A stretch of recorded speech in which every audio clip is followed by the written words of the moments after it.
बहुत साल पहले इटली के एक छोटे से शहर में एक व्यापारी के ऊपर किसी साहूकार का बहुत सा उधार बकाया था। साहूकार एक बूढ़ा और बदसूरत इंसान था जिसका दिल व्यापारी की बेटी पर आ गया था। साहूकार ने व्यापारी के सामने एक प्रस्ताव रखने का फैसला किया कि जिससे उसका सारा उधार चुकता हो जाए, परंतु इसमें एक शर्त थी कि यदि वह व्यापारी अपनी बेटी की शादी साहूकार से करा दे तो उसका उधार माफ कर दिया जाएगा। कहने की जरूरत नहीं है, पर स्पष्ट रूप से यह प्रस्ताव बहुत घृणित था। साहूकार ने कहा कि वह झोले में 2 पत्थर रखेगा, एक काला और एक सफेद, और फिर व्यापारी की बेटी उस झोले से एक पत्थर निकालेगी।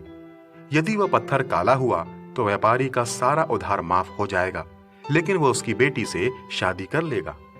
और यदि वह सफेद पत्थर हुआ तो पूरा उधार भी माफ हो जाएगा और व्यापारी को उसकी बेटी का विवाह साहूकार से नहीं करना पड़ेगा।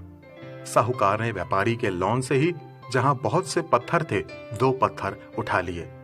जब वह पत्थर चुन रहा था तो व्यापारी की बेटी ने देखा कि उसने दोनों पत्थर काले ही उठाकर झोले में रखे हैं। फिर उसने व्यापारी की बेटी से कहा कि वह उस झोले से पत्थर निकाले। अब बेटी के पास करने को सिर्फ 3 विकल्प ही थे। पहला कि वह झोले से पत्थर निकालने को मना कर दे। दूसरा विकल्प, वह दोनों पत्थर बाहर निकालकर साहूकार की चाल का पर्दाफाश कर दे। तीसरा विकल्प, यह जानते हुए भी कि दोनों पत्थर काले हैं, एक निकाल ले ताकि उसके पिता उधारी से आजाद हो जाएं।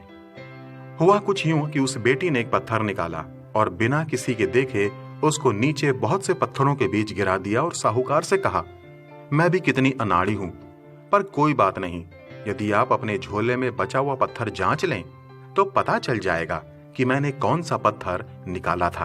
अब जो पत्थर झोले में रह गया था वह यकीनन काला था, और चूंकि साहूकार सबके सामने अपनी साजिश का खुलासा नहीं चाहता था तो उसने मान लिया कि बेटी ने सफेद रंग का पत्थर ही निकाला था और साथ ही उसके पिता का सारा उधार माफ कर दिया। बाइबल में लिखा है, मूर्ख को उसकी मूर्खता के अनुसार उत्तर ना देना, ऐसा ना हो कि वह अपने लेखे में बुद्धिमान ठहरे।